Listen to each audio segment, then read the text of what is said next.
Baik.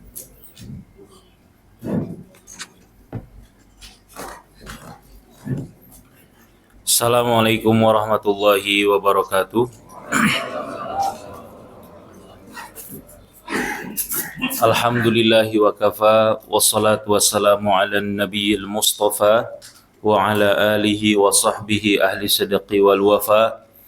Asyhadu an la ilaha illallah wahdahu la syarikalah wa asyhadu anna Muhammadan abduhu wa rasuluh. Qala Allah azza wa jalla, a'udzu billahi minasyaitonir rajim.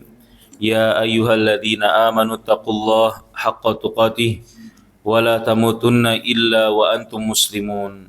Wahai orang-orang yang beriman, bertakwalah kalian kepada Allah dengan sebenar-benar takwa, dan jangan sekali-kali kalian mati kecuali dalam keadaan Islam.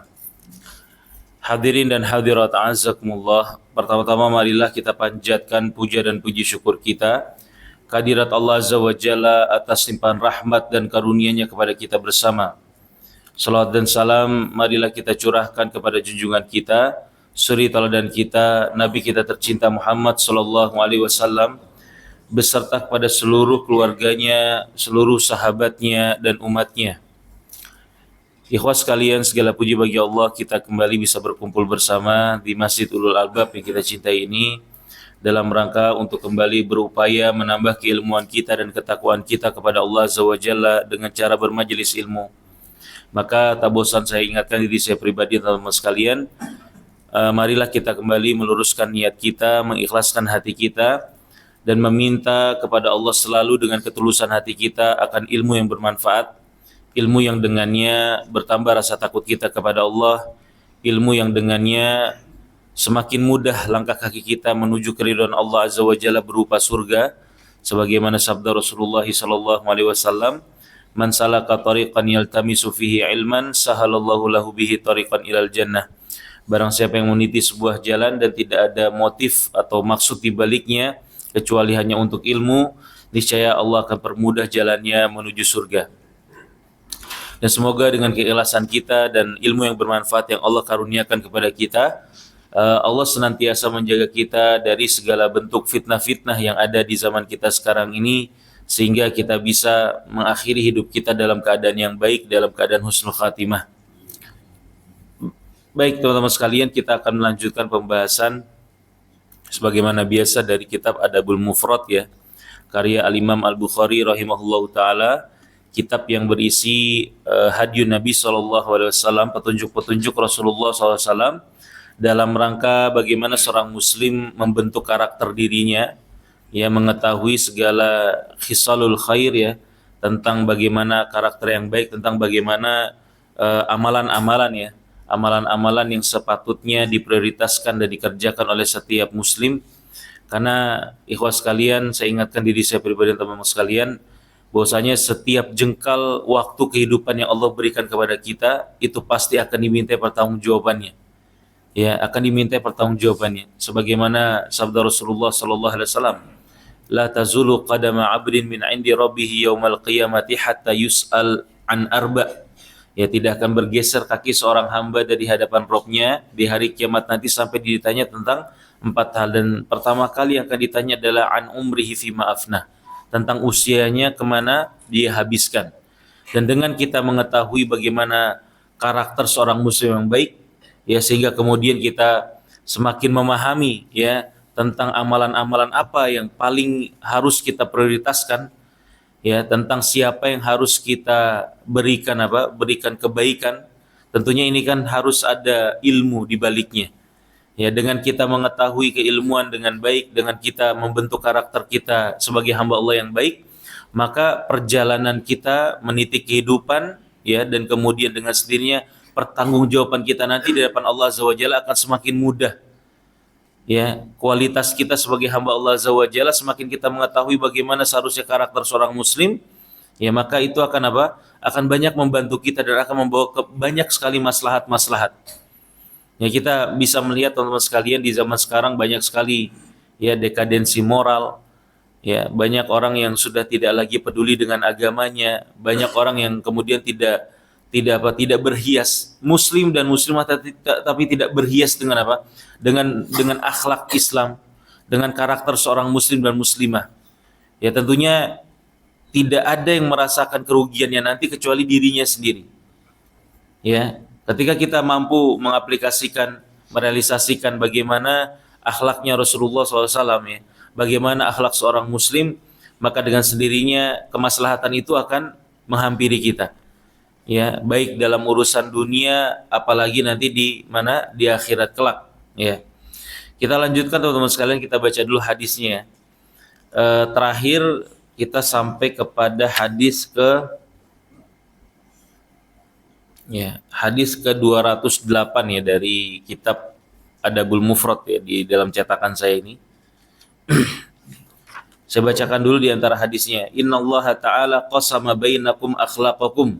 Ya kata Rasulullah sallallahu alaihi wasallam, sesungguhnya Allah Azza wa Jalla membagi ini perkataan Abdullah bin Mas'ud ya. Innallaha ta'ala qasama bainakum akhlaqakum. Sesungguhnya Allah Azza wa Jalla membagi akhlak di antara kalian. Ya. Kama qasama bainakum arzaqakum. Sebagaimana Allah Azza wa Jalla membagi-bagikan apa? Membagi-bagikan rizki kepada kalian. Ya. Wa innallaha ta'ala yu'til mala man ahabba wa man la yuhib. Ya, kita lanjutkan pembahasan tentang apa? Pembahasan tentang mulianya sifat kedermawanan dan dan buruknya sifat kikir. Ya, ini salah satu hadis-hadis yang menunjang, yang memotivasi kita agar supaya kita tidak kikir. Kata Allah Azza wa Jalla, wa innallaha ta'ala yu'til mala, kata Abdullah bin Mas'ud, wa innallaha ta'ala yu'til mala man ahabba wa man la yuhib. Ini pahami Pak ya. Allah Azza wa Jalla itu memberikan harta kepada hamba-hamba yang Dia cintai. Begitu juga Allah berikan apa? Berikan harta kepada hamba-hamba yang tidak Allah cintai. Artinya dalam urusan dunia semuanya dikasih. Ya, setiap orang yang hidup itu pasti apa? Sudah ada apa? Sudah ada jatah rizkinya. Sepanjang dia hidup dia akan dapat apa? Dapat berapa? Beristrikan siapa, punya anak siapa, punya mobil apa, rumahnya di mana. Itu semua sudah apa? Sudah digariskan. Mau dia kafir, mau dia mukmin. Ya, mau dia fasik, mau dia fajir, mau dia rajin sholat, semuanya pasti punya apa? Rizki. Sudah digariskan oleh Allah Azza wa Jalla. Ini salah satu mentalitas yang harus kita benar-benar sadari ya. Sehingga dengan hal ini teman-teman sekalian, kita akan mudah sekali yang namanya beramal soleh dengan apa? Dengan uang, dengan sedekah, kita akan mudah. Kenapa? Kita nggak akan terfikir dengan apa? Dengan mengeluarkan rizki, sebagian dari rizki yang Allah berikan kepada saya, itu berarti berkurang. Ya, rizki saya enggak. Rizki akan selalu ada. Bahkan dalam sebuah hadis ya Rasulullah SAW pernah bersabda, Inna Jibril nafatha fi ru'i annahu la tamutu nafsun hatta tastakmila rizqaha. Ya, kata Rasulullah SAW, sesungguhnya seseorang itu tidak akan mati. Ya, sesungguhnya apa? Seseorang tidak akan mati sampai semua rizkinya dia ambil. Jadi semua rizki yang Allah berikan, Allah sudah gariskan kepada kita sepanjang kita hidup. Selama ada rizki yang nyangkut, ini pernah kita bahas ya. Selama ada rizki yang satu saja yang nyangkut, maka kita tidak akan mati. Orang itu mati kalau apa Pak? Kalau rizkinya semua sudah diambil. Ya, baru dia mati. Kalau kita ternyata sekarang masih menghirup udara subuh yang segar ini, berarti masih ada apa? Masih ada rizkinya. Ya, masih ada apa? Rizkinya. Dan ingat sekali lagi, urusan perkara dunia itu perkara yang sangat remeh. Gak ada harganya di sisi Allah Azza wa Jalla. Ya, maka Allah berikan kepada siapapun. Ya, Netanyahu dikasih ini enggak? Dikasih rizki sama Allah. Hah? Netanyahu dikasih rizki sama Allah. Kekuasaan. Ya, sehingga kemudian bisa sombong segala macamnya. Ya, orang-orang fajir, orang-orang zolim dikasih rizki sama Allah Azza wa Jalla. Dunia dikasih. Ya, bahkan kalau kita lihat 10 orang terkaya di dunia, Pak, ada nggak orang BSD? Hah? Ada nggak orang BSD? Nggak ada kan? Nggak ada. Urusan dunia semuanya orang-orang kafir yang ahli. Ya, tentunya ini dengan hikmah Allah Azza wa Jalla ya, dengan hikmah Allah Azza wa Jalla. Wala yu'til imana illa man yuhib. Nah, ini penting. Adapun permasalahan iman, ya, adapun permasalahan iman apa? Allah tidak memberinya kecuali pada hamba-hamba yang Dia cintai. Ya. Faman dhanna bil mali an yunfiqahu wa khafal aduwa an yujahidahu wa habal lail an yukabidahu falyukthir min qawli la ilaha illallah subhanallah walhamdulillah wallahu akbar. Ya. Maka barang siapa yang dia menjaga hartanya, takut hartanya habis atau segalanya gitu ya, atau kemudian takut takut diserang oleh musuh-musuhnya ketika malam hari, ya, atau musibah-musibah lainnya, maka kata Abdullah bin Mas'ud ya, fal yukthir min qawli la ilaha illallah subhanallah walhamdulillah wallahu akbar. Ya.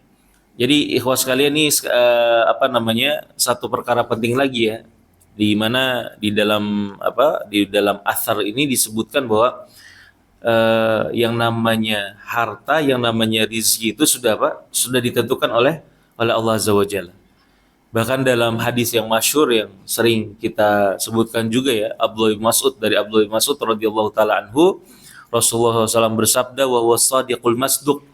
Ya, beliau adalah Rasulullah SAW, maksudnya adalah seorang yang benar dan dibenarkan oleh Allah Azza wa Jalla. Rasulullah pernah terangkan, sesungguhnya penciptaan kalian di dalam ibunda kalian, rahim ibunda kalian 40 hari dalam bentuk apa? Nutfah, sperma. Ya, kemudian dalam 40 hari itu menjadi segumpal darah, dalam 40 hari itu menjadi segumpal daging, dan kemudian diutus kepadanya malaikat, diperintahkan untuk meniupkan ruh, wa yu'maru bi arba'i kalimatin, dan kemudian diperintahkan untuk mencatat 4 hal. Yang pertama apa? Bikat birizqihi. Ya, yang pertama kali dicatat apa? Rizkinya. Kemudian ajalnya. Ya, kemudian apa? Amalan-amalannya dan susah senangnya. Itu sudah ada. Ya, sudah dicatatkan bahkan sebelum kita lahir. Ya, maka dengan kesadaran ini teman-teman sekalian bahwa rizki itu sudah apa? Sudah ada, nggak bakal ketukar. Ya, dengan sendirinya apa? Ketika kita menyadari dengan hal ini dengan baik, maka aktivitas kita bersedekah, ya, kemudian kita menumbuhkan sifat kedermawan dalam diri kita, itu akan semakin mudah. Ya, beda sama orang yang nggak paham ini. Kita bisa melihat orang-orang yang kufur kepada Allah Azza wa Jalla, kafir, nggak mau beriman. Ya, yang ada di benaknya apa, Pak? Yang ada di benaknya itu kalau mau kaya ya udah. Ya, obsesi dunia itu harus besar sekali. Usahanya harus benar-benar harus benar-benar maksimal. Ya, kerja siang malam, sudah kerja terus. Karena yang ada di benak dia apa? Yang namanya kekayaan itu hadir dari sini. Ya, dari usaha dia. Kalau orang beriman boleh nggak berkeyakinan seperti itu, Pak? Ya, kekayaan itu, sukses saya itu yang menentukan adalah usaha keras saya, modal saya, ya, orang-orang di sekitar saya. Bisa nggak orang beriman kepada Allah meyakini hal seperti itu? Boleh tidak? Boleh tidak, Pak? Terus bagaimana keyakinan kita seharusnya? Hah? Tawakal dan ikhtiar. Ya, ini perbedaan mendasar. Perbedaan mendasar antara orang beriman dan orang yang tidak beriman kepada Allah Azza wa Jalla. Orang yang enggak beriman kepada Allah Azza wa Jalla, tidak beriman kepada rububiyahnya Allah Azza wa Jalla, ya, dia pasti akan apa? Dalam urusan dunia begini pola pikirnya. Ya. Pola pikir dia kekayaan itu hadir dari kerja keras dia. Orang yang kerja keras pasti kaya. Padahal realitanya apa? Mesti nggak orang kerja keras kaya? Hah? Enggak. Antum pekerja keras apa pekerja lembek, Pak? Pekerja keras, kaya nggak? Enggak. Jangan curhat dah. Ya, enggak selamanya seperti itu kan? Ada orang, Pak, ada orang yang lahir ke dunia ya tanpa usaha, tanpa apa, dia lahir aja didorong gitu kan sama ibunya. Ya, ketika dia lahir sudah triliunan hartanya. Anak sultan. Ada di sini anak sultan. Lahir sudah miliarder, sudah triliun hartanya. Ya, nggak perlu kerja keras. Kan banyak seperti ini. Ya, ada orang yang cuman nempel, misalnya ada pejabat, ada apa, nempel saja, tiba-tiba apa kaya, dikasih saham, dikasih apa. Gak ada kerja keras yang berarti dalam kehidupan dia. Saya sering dengar cerita bapak saya dulu, pas sekolah gitu ya, ada anak-anak orang kaya. Ya, ada anak orang-orang kaya, temennya kere-kere. Ya, di SMA bareng terus kere aja. Ini yang kere juga bodoh, nggak sekolahnya nggak bener. Tapi dia temenan apa? Sama anak orang kaya. Ya, kemudian berpuluh-puluh tahun kemudian pada akhirnya apa? Nih kere yang bodoh, yang malas belajar, ya kaya sudah. Karena ikut apa? Ikut sama temennya. Rezekinya di situ dikasih. Tanpa kerja keras. Nah, ini perbedaan mendasar teman-teman sekalian. Adapun orang beriman, ya, orang beriman, kita tidak menafikan ikhtiar. Ikhtiar itu wajib juga. Ya, tetapi perbedaan mendasarnya apa? Sudut pandang kita bekerja keras itu ikhtiar, kita bekerja keras itu sebab. Adapun musabibnya yang menentukan kita dapat kekayaan atau tidak siapa? Allah Azza wa Jalla. Kita tidak tertipu dengan apa? Dengan usaha kita sendiri. Kita punya modal yang besar misalnya. Kita anggap itu adalah sebab. Saya mau berusaha dengan modal saya yang besar ini. Ya, tapi kita tidak meyakini bahwa modal besar ini pasti akan mendatangkan kepada saya apa? Kekayaan. Bukan seperti itu sudut pandang seorang mukmin. Ya, atau kita punya teman-teman jago investasi misalnya. Kita tidak berkeyakinan karena saya temenan sama teman-teman ini, saya yakin mereka bisa apa? Mendatangkan kepada saya kekayaan. Nggak bisa seperti itu. Ya, kita menempatkan teman-teman kita yang pintar-pintar itu, kita menempatkan modal kita yang besar itu, kita menempatkan akal kita ini, yang jenius ini misalnya, itu semua hanya sebab-sebab saja. Ya, itu semua sebab-sebab saja. Adapun yang menentukan berhasil atau tidak, itu semata-mata siapa? Allah Azza wa Jalla. Itu perbedaannya. Ya, itu perbedaannya. Maka ya, modal terbesar, ya kita pernah sebutkan juga ini, modal terbesar yang dimiliki oleh seorang mukmin, ya orang beriman kepada Allah dalam urusan merealisasikan kemaslahatan di dalam urusan dunia dan akhirat, modal terbesarnya adalah tawakal. Ya, modal terbesarnya adalah tawakal. Apa arti tawakal, Pak? Apa arti tawakal? Hah? Pasrah. Berpasrah diri kepada Allah. Berserah diri kepada Allah. Apalagi? Antum kan sering kan nasihatin orang, udah tawakal aja. Maksudnya apa? Hah? Maksudnya apa, Pak? Tawakal itu adalah sidqu i'timadil qalbi fi jalbil masalih, ya, sidqu i'timadil qalbi lillahi ta'ala, ya, fi jalbil masalih wa daf'il madar fi umuri dunya wal akhirah. Kurang lebih seperti itu. Ya, jadi tawakal itu adalah kejujuran hati kita. Ya, kejujuran hati kita menggantungkan harapan kita hanya kepada siapa? Allah Azza wa Jalla. Dalam usaha kita, dalam ikhtiar kita. Jadi namanya tawakal itu nggak bisa dilepaskan dari ikhtiar. Dalam ikhtiar kita, usaha kita mewujudkan kemaslahatan dalam urusan dunia ataupun akhirat, atau usaha kita menghindar dari keburukan-keburukan di dunia maupun di akhirat kelak. Jadi semuanya apa? Semuanya kita bertawakal kepada Allah Azza wa Jalla. Ini penting, ya, untuk disadari oleh setiap orang yang beriman. Kemudian juga sabda Rasulullah sallallahu alaihi wasallam dari Abu Hurairah radhiyallahu taala anhu, kata beliau, laisal ghina an kathratil arad walakinnal ghina ghinan nafs. Kata Rasulullah SAW, bukanlah kekayaan itu karena banyaknya harta, tetapi kekayaan itu adalah kekayaan jiwa. Ya, banyak orang-orang terobsesi sama kekayaan harta. Mereka sudut pandangnya dalam kekayaan itu adalah masalah kuantitas hartanya. Ya, kuantitas hartanya. Jadi kadang-kadang orang itu ketika pola pikirnya seperti ini, dia nggak akan pernah puas, dan realitanya tidak akan pernah puas, Pak. Ya, sebagaimana sabda Rasulullah SAW, ya, ketika anak Adam itu diberi satu lembah berisi emas, apakah dia merasa cukup? Tidak, kata Rasulullah SAW, dia akan mengharapkan lembah berisi emas yang kedua. Ya, dan tidak akan memuaskannya kecuali apa? Kecuali tanah yang menyumpal mulutnya, artinya sampai dia mati seperti itu pola pikirnya manusia. Kalau tidak dituntun dengan apa? Dengan wahyu.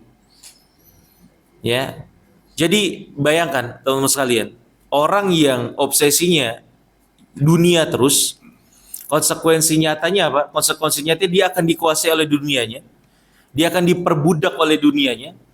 Aktivitas dia sehari semalam, ya, selalunya apa? Selalunya akan mengumpulkan dunia dan dunia terus. Ya, dan kemudian di lain pihak dengan apa? Dengan obsesi dia yang keterlaluan terhadap dunia tersebut, dia akan tumbuh semakin besar sifat kekikiran. Ya, kenapa? Kalau hitung-hitungan orang seperti ini, ya, hitungan matematika. Kalau saya punya duit 100 juta, dikasihkan ke orang miskin 10 juta, harta saya tinggal berapa? Tinggal 90 juta. Semakin saya banyak apa? Semakin saya banyak bersedekah, semakin saya banyak berinfak, maka semakin kurang kuantitas harta saya. Hitung-hitungannya selalu seperti itu. Ya, tetapi kalau orang-orang beriman kepada Allah, ya, dan kemudian dia beriman kepada ayat-ayat Al-Qur'anul Karim dan hadis-hadis Rasulullah yang mentargib, memotivasi orang-orang beriman untuk berinfak dan bersedekah, enggak seperti itu hitung-hitungannya. Ya. Ketika dia punya harta, dia infakkan, mungkin, ya, dan ini tidak mutlak, mungkin saja saat itu berkurang. Tetapi apa? Tetapi dia mendapatkan apa? Kekayaan hati, kepuasan hati. Itu yang Allah sematkan kepada orang-orang munfikun, Pak. Ya, orang-orang dermawan itu, yang gak dimiliki oleh orang-orang kikir itu seperti itu. Antum bisa melihat orang kalau sudah dermawan, ya, orang kalau sudah punya sifat dermawan, itu kan kadang-kadang dia berdonasi, dia menderma itu bikin geleng-geleng kepala kita. Banyak banget ya. Sebulan ratusan juta, sebulan 1 miliar, sebulan 2 miliar, dan seterusnya. Ada nggak orang-orang seperti itu? Ada, Pak. Ya, coba, apalagi ketika dia seorang muslim yang baik. Sekali-sekali antum ngomong, jangan ngobrol sama mereka cuman nanya apa? Pak, gimana sih bisa kaya kayak Bapak? Tapi coba dilihat bagaimana mereka, sudut pandang mereka itu. Saya pernah di Saudi ada juga. Ada seorang kaya raya gitu ya, dan qadarullah salah satu ahlul ilmi juga. Terus kemudian dia menyampaikan, mentargib kita untuk banyak berinfak, bersedekah, terutama ketika menuntut ilmu. Ya, itu akan memudahkan menuntut ilmu juga, kata dia. Nah, ketika kita mendengar kenapa dia suka berinfak, bersedekah, ternyata Allah memberikan apa? Kebahagiaan di dalam hati dia. Ya. Ketika dia memberi, Pak, ketika dia memberi kepada orang yang membutuhkan, kebahagiaan yang dirasakan itu melebihi apa? Melebihi ketika dia membelanjakan hartanya untuk kepuasan diri dia. Ya. Jadi ketika dia memberi orang lain yang kesusahan, itu dia lebih merasakan apa? Bahagia yang tiada taranya. Dibandingkan ketika dia membelanjakan hartanya untuk kepuasan diri dia pribadi. Coba antum rasakan sendiri ketika antum punya kebiasaan berinfak, bersedekah, apalagi menolong saudara, menolong kerabat, menolong fakir miskin tetangga antum misalnya, kan lebih kita merasakan bahagia. Ya, makanya kata Rasulullah SAW, ya, laisal ghina an kathratil arad. Yang namanya kekayaan itu bukan masalah banyaknya kuantitas harta yang dimiliki, Tetapi kata Rasulullah apa? Walakinnal ginan nafs. Akan tetapi kekayaan yang sejati adalah kekayaan jiwa. Ya, kekayaan apa? Kekayaan jiwa. Kemudian juga berikutnya dari Abu Hurairah radhiyallahu taala anhu, kata beliau, la yajtami'u ghubarun fi sabilillahi wa dukhanu jahannam fi jawfi 'abdin abada. Wa la yajtami'u syuhu wal imanu fi qalbi 'abdin abada. Ya, kata Rasulullah SAW, debu peperangan di jalan Allah Azza wa Jalla dan asap neraka jahanam tidak akan bersatu di dalam perut seorang hamba selama-lamanya. Ya. Jadi gubarun fisabilillah. Ada yang di sini pernah jihad di jalan Allah, Pak? Pernah terjun ke peperangan enggak? Ada? Enggak pernah ya? Ya, berdebu. Yang namanya medan peperangan kan orang saling berantem gitu ya dengan senjata mereka, apalagi di zaman saat itu. Yang namanya peperangan tuh peperangan itu ya seimbang gitu ya. Artinya orang bersenjata pedang sama orang bersenjata pedang atau tombak hadir di mana? Di kancah peperangan. Udah, mereka berantem di situ akan timbul di medan peperangan itu debu-debu yang sangat banyak. Ya. Kata Rasulullah, debu-debu tersebut itu kan pasti terhirup kan? Ya, kita bernapas pasti dengan udara di sekitar kita, dan debu-debu itu pasti akan masuk ke mana? Ke rongga diri seorang hamba. Nah, debu yang masuk ke dalam tubuh seorang hamba itu yang berjihad di jalan Allah tentunya dengan dengan niat yang baik, dengan niat yang ikhlas, bukan karena riya dan seterusnya. Debu tersebut tidak akan bercampur dengan bercampur dengan asapnya neraka jahanam. Ya, karena salah satu amalan yang paling tertinggi dirwatus sanam fil Islam, sebagaimana kata Rasulullah SAW, ya, puncak tertinggi amalan seorang di dalam Islam itu apa? Al jihadu fisabilillah. Jihad fisabilillah. Orang yang ikhlas berjihad di jalan Allah Azza wa Jalla sudah pasti masuk surga. Gimana gak masuk surga? Kata Rasulullah SAW, dari semenjak tetesan darah pertama yang keluar dari tubuhnya akibat jihad tersebut diampuni dosa-dosanya. Ya, orang yang berjihad di jalan Allah Azza wa Jalla terbebas dari fitnah kubur. Fitnah kubur itu apa, Pak? Fitnah kubur itu apa? Fitnah kubur apa? Azab kubur. Fitnah kubur itu azab kubur, benar? Sama? Hah? Waduh nih. Fitnah kubur sama azab kubur sama atau tidak? Fitnah kubur apa? Pertanyaan di dalam kubur. Pertanyaan apa, Pak? Ya, fitnah kubur itu su'alul malakain, ya. Fitnah kubur itu adalah ujian di dalam kubur berupa pertanyaan, ya, yang ditanyakan oleh mungkar dan nakir. Setiap orang itu pasti akan ditanya, Pak. Ya, man robbuka? Siapa robmu? Siapa robmu, Pak? Siapa rob kalian? Allah Azza wa madinuka? Apa agamamu? Islam. Ya. Wa man nabiyuka? Siapa nabimu? Muhammad sallallahu alaihi wasallam. Hafal ya? Sudah siap ya? Nanti kalau ditanya pasti bisa jawab ya, Pak? Insyaallah. Karena hafalan atau karena apa? Ya, kita menjawab fitnah kubur itu bukan dengan apa? Bukan dengan hafalan, tapi dengan apa? Kualitas keimanan kita. Keimanan tuh. Makanya iman itu bermaslahat dimanapun. Di dunia akan membawa kemaslahatan. Ketika di alam kubur juga membawa kemaslahatan. Ya, orang kafir, orang fasik, orang munafik akan gagap. Gak bisa mereka jawab. Ya, kalau di redaksi hadis, udah, dia begitu-begitu aja deh. Nggak bisa jawab. Ya. Dan golongan manusia yang selamat dari fitnah kubur ini diantaranya siapa? Orang-orang yang berjihad di jalan Allah Azza wa Jalla. Pernah ditanya, ya, seorang sahabat bertanya kepada Rasulullah, ya Rasulullah, ma balu syahid, wa Rasulullah SAW, kenapa orang-orang yang mati syahid itu bisa terbebas dari fitnah kubur? Ya, dalam redaksi lain kata Rasulullah apa?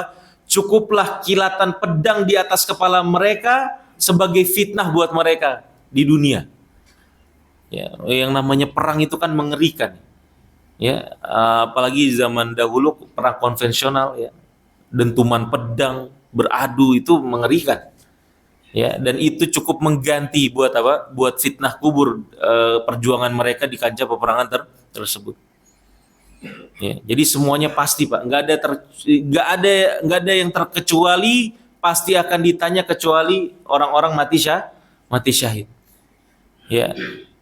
Jadi kalau ada orang di zaman sekarang bilang ada yang bisa selamat dari mungkar dan nakir karena muridnya si fulan dan si fulan, benar apa bohong? Hah? Bisa dibenarkan nggak? Ada orang yang bisa ngusir mungkar nakir, jangan ditanya-tanya nih orang. Bisa nggak? Ada orang yang kemudian misalnya dikubur tepat di sebelah kuburannya si fulan, karena dikubur di apa? Di sebelah fulan, ya, maka kemudian apa? Mungkar nakir nggak berani datang, sungkan datang. Ya, ini salah satu khurafat ya yang mereka sadari atau tidak sadari itu mengkerdilkan nubuahnya Rasulullah SAW. Ya, Rasulullah SAW lebih tinggi nggak derajatnya daripada orang-orang soleh, Pak? Nah, Rasulullah paling tinggi. Ya, Rasulullah paling tinggi. Pun ketika Rasulullah paling tinggi, paling dekat kedudukannya, ya, oleh Allah Azza wa Jalla, paling dicintai sama Allah Azza wa Jalla.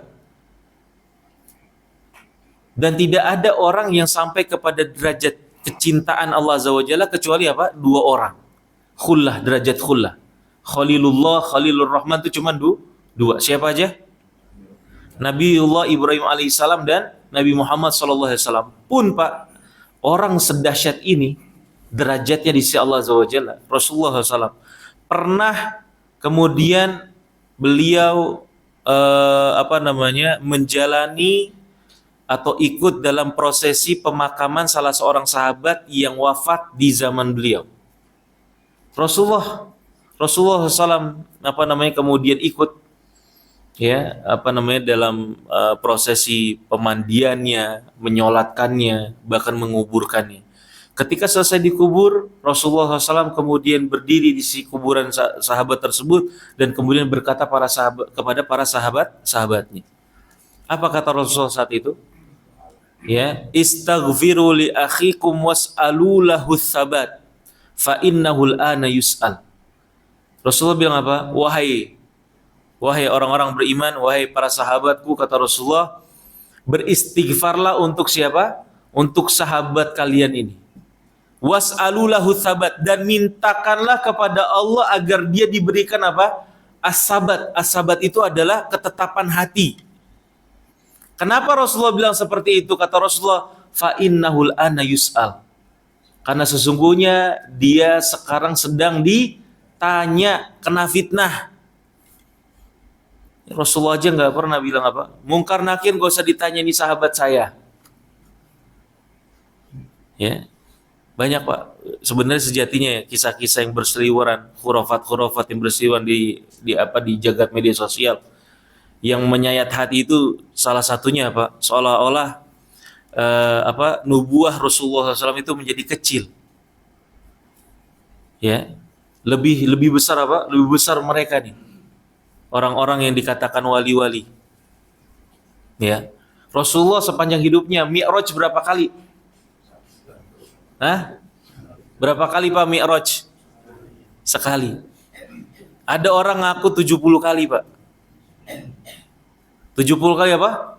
Mi'raj. Berarti saktian dia apa saktian Rasulullah? 70 kali Mi'raj. Ya, ini Subhanallah ya.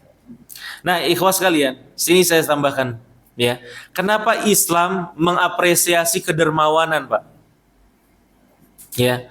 Kenapa sifat kedermawanan itu sangat dimotivasi dalam Islam? Kenapa Allah memerintahkan kita, memotivasi kita untuk berinfak, bersedekah di ayat-ayat Al-Qur'anul Karim? Ya, kemudian dari lisan Rasulullah SAW begitu banyak begitu banyak targhib, motivasi dari Rasulullah SAW agar kita agar kita banyak-banyak berinfak. Ya, di antaranya yang pertama adalah al-karam min sifatillah. Kedermawanan itu salah satu sifatnya siapa? Allah Azza wa Jalla. Ya. Di antaranya di dalam surat Al-Infitar kata Allah Azza wa Jalla, ya ayyuhal insan ma gharraka bi rabbikal karim. Ya. Dan kemudian juga di dalam surat Al-Alaq ya, atau di dalam surat Al-Fajr ayat ke-15 kata Allah Azza wa Jalla, fa ammal insanu idza mabtalahu rabbuhu fa akramahu wa na'amahu fayaqulu rabbi akraman.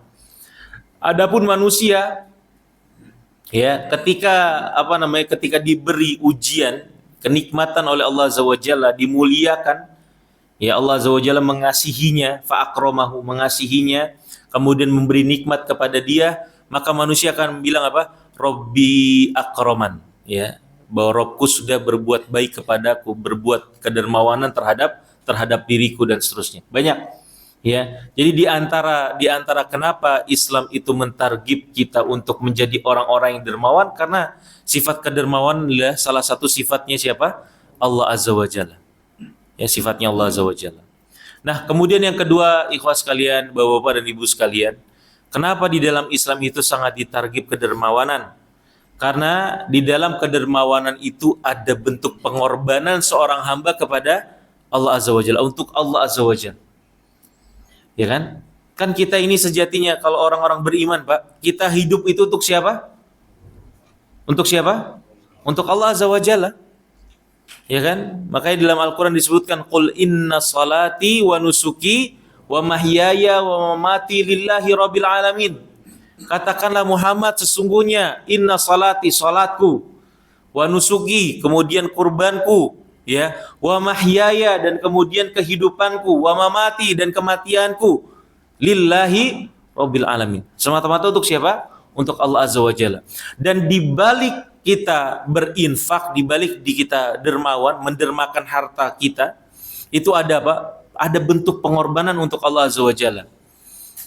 Ya, makanya sedekah itu nanti diantaranya di hari kiamat punya pintu sendiri, pintu sedekah, pintu surga.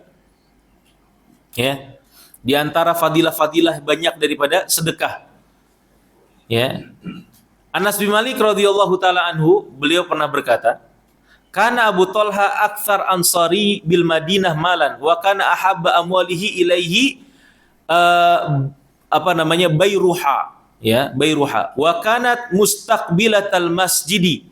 Wa kana Rasulullah sallallahu alaihi wasallam yadkhuluha wa yashrabu min ma'in fiha thayyib. Ya. Jadi kata Anas bin Malik, Abu Talha itu adalah salah satu seorang sahabat Ansor yang paling banyak hartanya. Ya. Dan kemudian yang di antara harta-harta Abu Talha itu yang paling dia cintai adalah adalah kebun yang disebut dengan Bayruha. Ya, jadi itu kebun yang langsung berhadapan dengan dengan masjid. Ya, Masjid Nabawi. Wa kana Rasulullah SAW yadkhuluha wa yashrabu min ma'in fiha. Dan Rasulullah SAW kerap kali masuk ke dalamnya dan kemudian meminum air darinya, dari kebun tersebut. Qala Anas falamma unzilat hadhil ayah lan tanalul birra hatta tunfiqu mimma tuhibbun, di dalam surat Ali Imran ayat 92. Ya. Kata Anas bin Malik, ketika turun ayat ini, surat Ali Imran ayat 92, lan tanalul birra, ya kalian tidak benar-benar sampai kepada derajat kebaikan, ya sampai hatta tunfiqu mimma tuhibbun, sampai kalian mau menderma apa yang kalian cintai. Hatta tunfiqu mimma tuhibbun, sampai kalian bisa menderma sesuatu yang paling kalian cintai. Qama Abu Talha, Maka ketika turun ayat ini, Abu Thalha kemudian berangkat ke Rasulullah SAW. Qama Abu Thalha ila Rasulillah sallallahu alaihi wasallam. Faqala ya Rasulullah, inna Allah tabaraka ta'ala yaqul lan tanalul birra hatta tunfiqu mimma tuhibbun. Wa inna ahabba amwali ilayya bayruha. Wa innaha sadaqatun lillah. Arju birraha wa dhukhraha indallahi. Fadhaha ya Rasulullah haitsu arakallah. Ya. Jadi ketika turun ayat ini, Pak, ini salah satu karakter di antara banyak karakter para sahabat yang seperti ini. Ya, mereka ketika turun ayat itu langsung mereka amalkan. Ya, mereka langsung Langsung amalkan. Mereka dengar satu ayat, dengar petua dari Rasulullah, langsung mereka amalkan. Ini yang menjadi pembeda antara orang-orang yang benar-benar jujur dengan keimanannya dengan orang-orang yang kurang jujur. Ya, mungkin kita banyak kurang jujurnya. Ini Abu Thalha ketika turun ayat ini langsung dia ke Rasulullah SAW dan kemudian mengatakan, wahai Rasulullah, sesungguhnya Allah sudah menurunkan ayat ini. Dan ketahuilah, harta yang paling aku cintai adalah bayruha. Bayruha itu kebun itu. Kebun yang dimiliki Abu Thalha yang langsung berhadapan dengan Masjid Nabi Muhammad SAW. Maka kemudian Abu Thalha mengatakan, wahai Rasulullah, itu aku infakkan, aku sedekahkan. Ya, terserah engkau mau apain wahai Rasulullah. Ya, terserah engkau mau apakan hal tersebut, kebun tersebut. Faqala Rasulullah sallallahu alaihi wasallam, "Bakh, dzalika malun rabih, dzalika malun rabih." Ya, maka kemudian kata Rasulullah sallallahu alaihi wasallam, bah itu artinya wah, ya, artinya satu hal yang menunjukkan bahwa beliau takjub. Dzalika malun rabih. Kemudian kata Rasulullah SAW, itulah harta yang menguntungkan. Itulah perniagaan yang menguntungkan. Ya, waqad sami'tu ma qulta inni ara an taj'alaha fil aqrabain. Ya, fil aqrabin. Faqala Abu Thalha, af'alu ya Rasulullah, faqasamaha Abu Thalha fi aqribihi. Ya, maka kemudian kata Rasulullah SAW, Rasulullah kemudian mengatakan bagikan saja ke kerabat-kerabatmu. Ya, jadi Rasulullah SAW kemudian mengarahkan Abu Thalha agar supaya Abu Thalha membagikannya kepada kerabat-kerabatnya. Ya, ini luar biasa. Dan apakah Abu Thalha berpikir-pikir? Enggak, langsung dibagi-bagikan ke kerabat-kerabatnya. Bayangkan, harta yang paling dicintai, Pak. Ya, harta yang paling dicintai. Antum di sini apa sih, Pak, harta yang paling dicintai, Pak? Apa kira-kira di sini? Ada? Selain istri antum tentunya. Hah? Punya villa misalnya, punya tanah di puncak Bogor misalnya, 2 hektar. Ya, wah, itu tempatnya strategis ya. Udah dirayu-rayu terus sama Cimori untuk dijual. Tapi antum gak mau jual. Tempatnya bagus, ada sungainya segala macam. Kira-kira mau gak antum bagi-bagi ke ke sepupu-sepupu antum, ke adik-adik antum misalnya? Kan satu hal yang susah sekali. Tapi ketika orang itu sudah masuk keimanan dalam hatinya, Pak, ya, dia beriman benar-benar apa yang Allah janjikan. Jadi ada namanya zuhud ya, zuhud. Antum tahu zuhud, Pak, ya?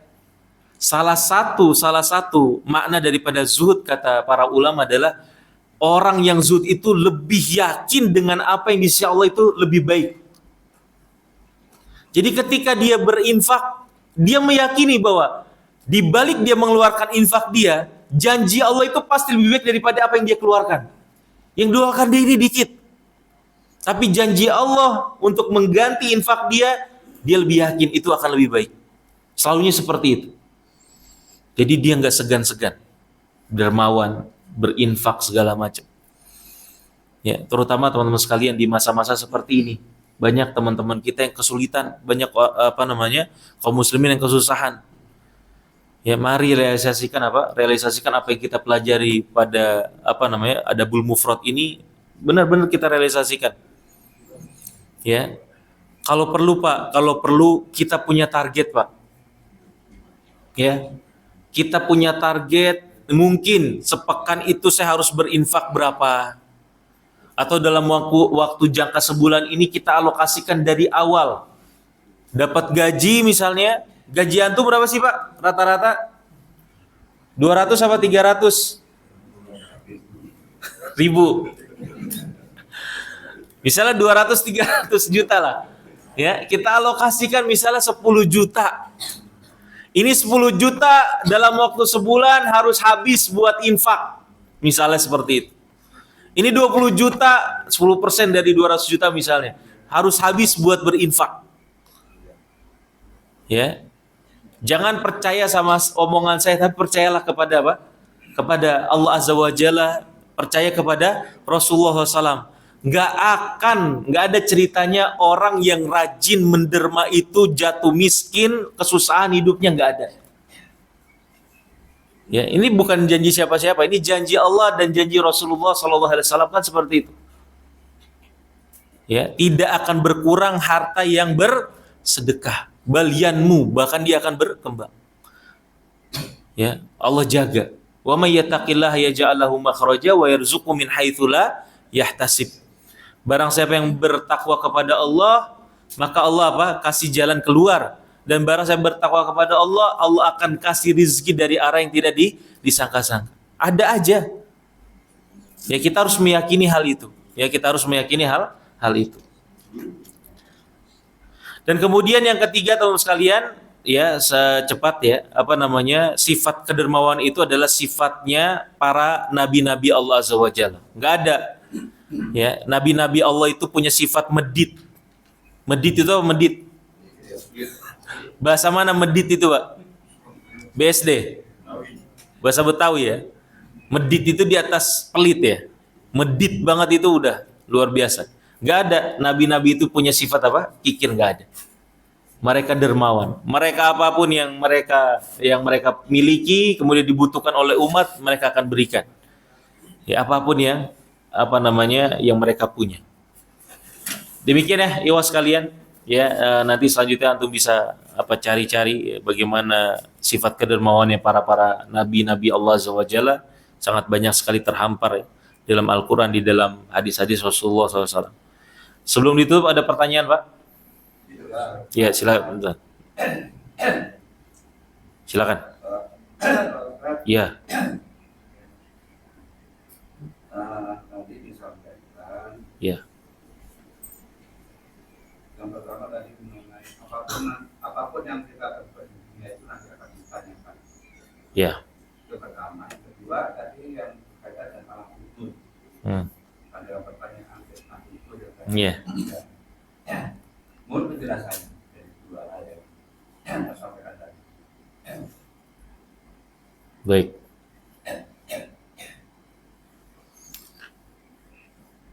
Yang dipertanyakan apanya, Pak? Ada perbedaan. Jadi tadi ada semua yang kita lakukan akan dipertanyakan. Terus dalam kubur ada 3 pertanyaan. Oh, ya. Mohon penjelasannya. Ya. Jadi masing-masing dengan konteksnya.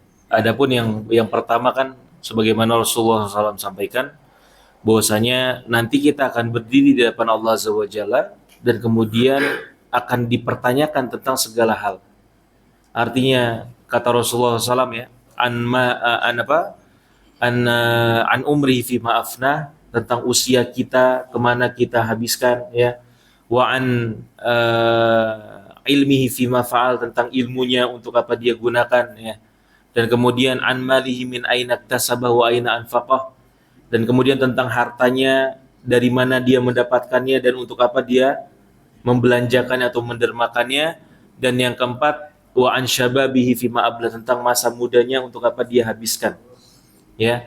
Adapun yang ada pertanyaan di dalam kubur itu juga sebagaimana sabda Rasulullah SAW, bahwanya tidaklah orang mati kecuali ketika memasuki alam kubur nanti dia akan ditanya, ada 2 malaikat ya, malaikat Munkar dan Nakir, kemudian bertanya tentang 3 hal tadi ya, siapa Robnya, kemudian apa agamanya, dan apa yang kau ketahui tentang orang ini, yaitu Muhammad SAW. Artinya itu fitnah ya, fitnah itu pertanyaan di alam kubur itu, dan seorang itu akan menjawab bukan dengan hafalannya tetapi dengan apa? dengan kualitas keimanannya.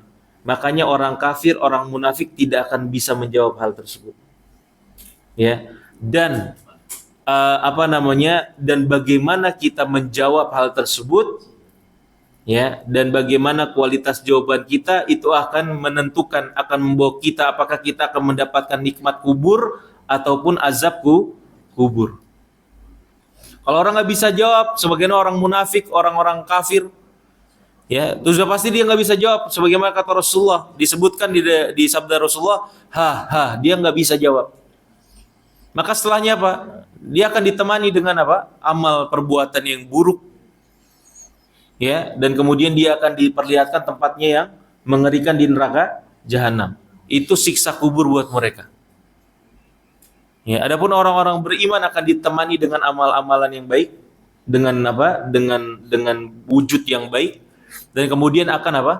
Akan diperlihatkan, diluaskan kuburannya, dan kemudian akan apa? Akan diperlihatkan tempatnya di surga nanti. Itulah namanya nikmat kubur. Seperti itu, Pak. Allah.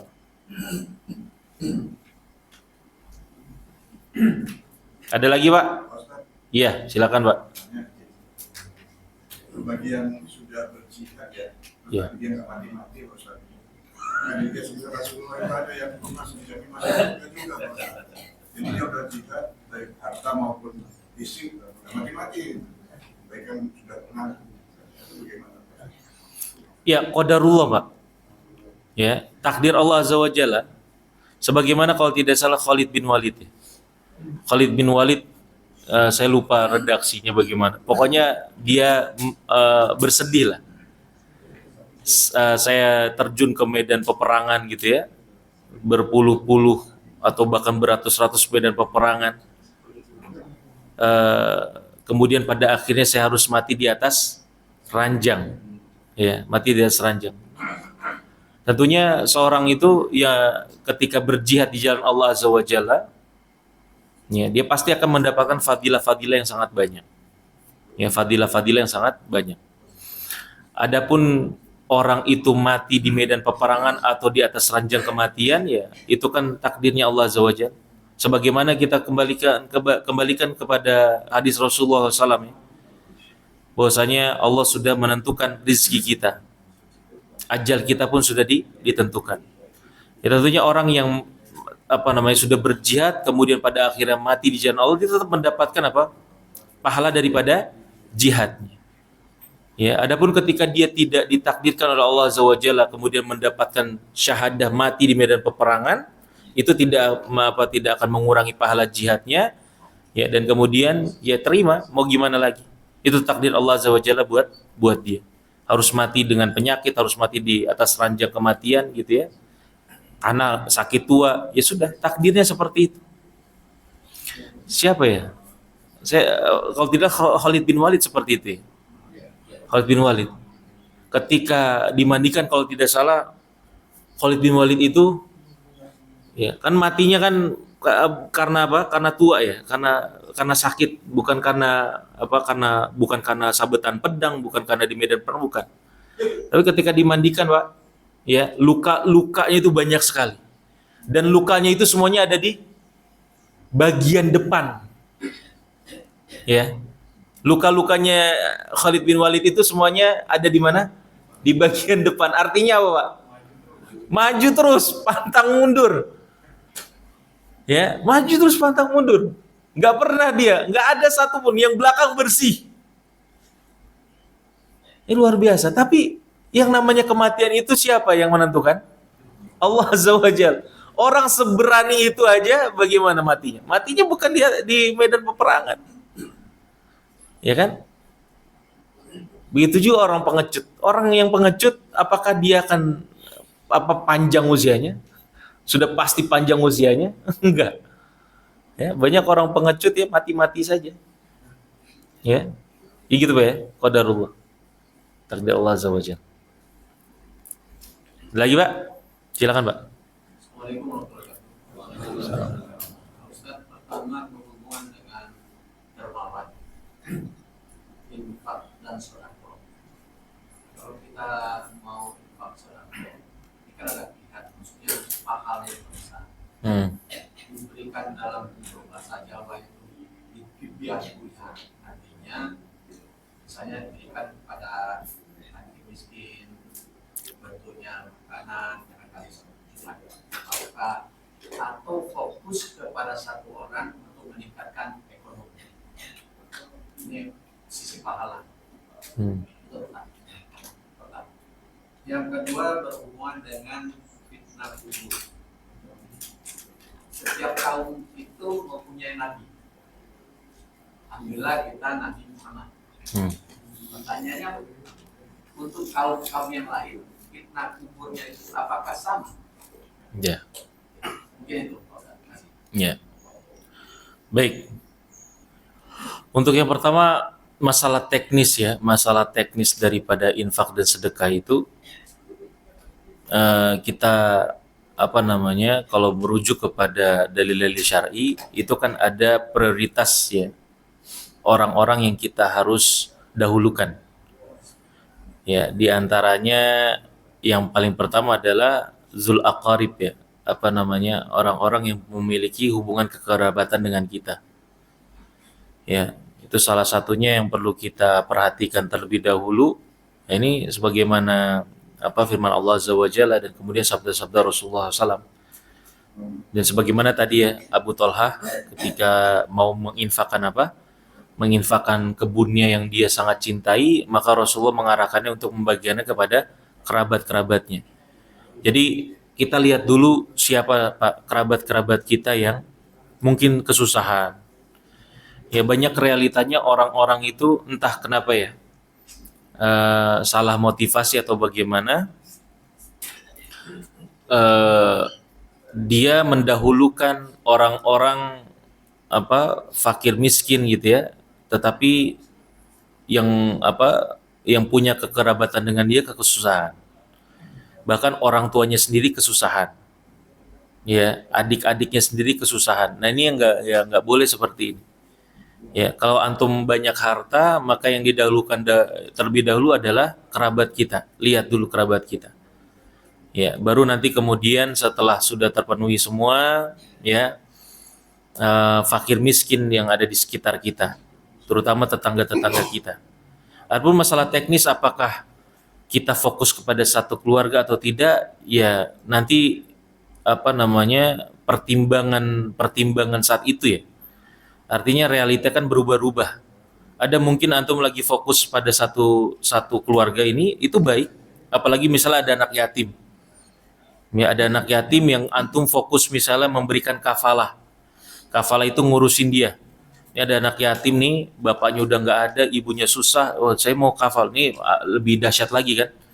Kafalatul yatim kata Rasulullah SAW di antara fadilahnya, ana wa kafilul yatim hakada. Ya. Kama qala Nabi SAW, saya dan orang-orang yang menyantuni anak yatim itu nanti di surga seperti ini. Artinya apa? Sangat dekat. Ya, jadi antum kafalatul yatim itu bentuknya apa? Kita ngurusin nafkah dia, ya, atau ngurusin sekolahnya dia, pendidikan dia, ya, kita ngurusin. Boleh, bagus, ya, kita memerhatikan satu keluarga. Adapun nanti misalnya sewaktu-waktu nih ada yang butuh, ada yang lebih membutuhkan nih, urgen misalnya, kerabatnya atau tetangga kita urgen sekali nih, ya sudah kita bagi atau saat itu kita prioritaskan dahulu dan seterusnya. Ya. Adapun fitnah kubur semuanya kena siapapun, ya nanti disesuaikan juga dengan nabi-nabi mereka. Wallahu alam seperti itu. Ya.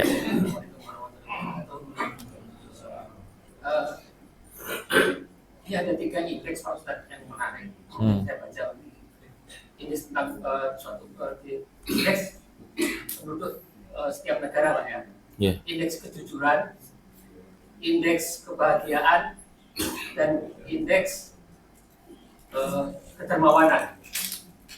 Masya Allah Indonesia itu posisi indeks kedermawanannya nomor 1 Pak Ustadz di seluruh dunia. Oh gitu ya? Selama 7 tahun berturut-turut. Ini dari World Giving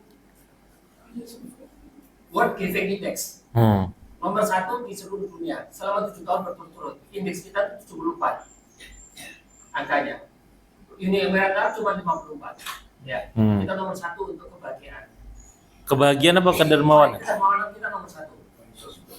Kemudian tapi kebahagiaan kita, indeks kebahagiaan kita itu 83. Nomor 83. Apakah ini mungkin terkait dengan indeks kejujurannya? Kita itu jatuh di 109.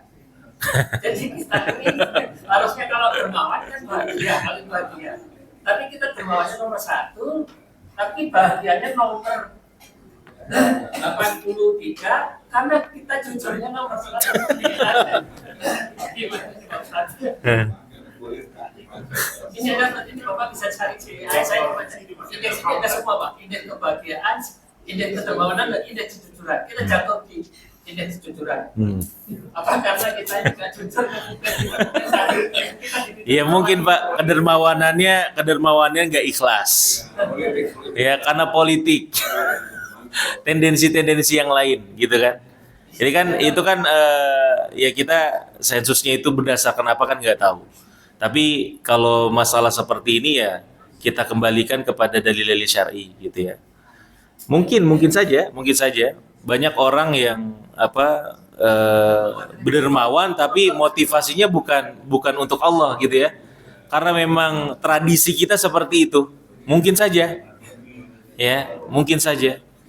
Dan kemudian juga tadi masalah kejujuran. Nah, kejujurannya di peringkat berapa? Suka berpura-pura. Ya Allah alam, ya.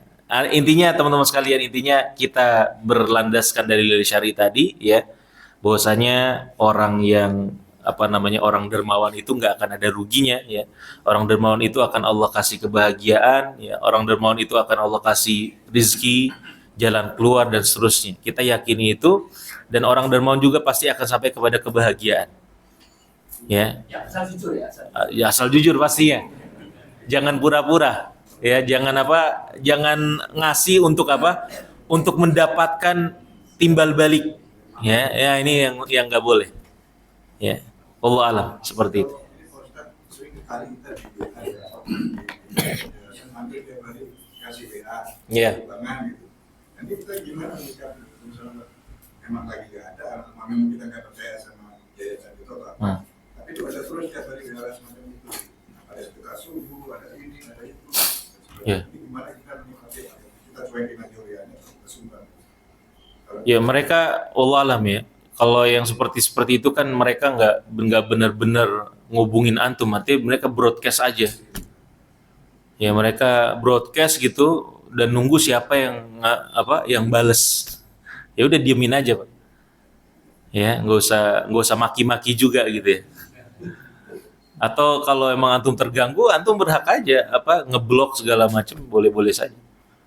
Ya, tapi bukan dalam rangka dalam rangka antum pelit atau enggak. Antum tetap bersedekah tapi dengan cara antum. Ya, antum dermawan tetap antum bangun kedermawanan antum tapi bukan dengan seperti itu. Ya, antum perhatikan sekitaran antum, kerabat antum, tetangga antum gitu ya. Orang-orang yang bisa antum salurkan kepada mereka sebagian dari rezeki antum. Allah alam. Seperti itu. Satu lagi. Ya, oke. Betul-betul kedermawanan ini kadang-kadang orang itu sebetulnya dia itu mau pinjam ya uang apa, tapi ngomongnya itu nggak mau membalikan sebetulnya.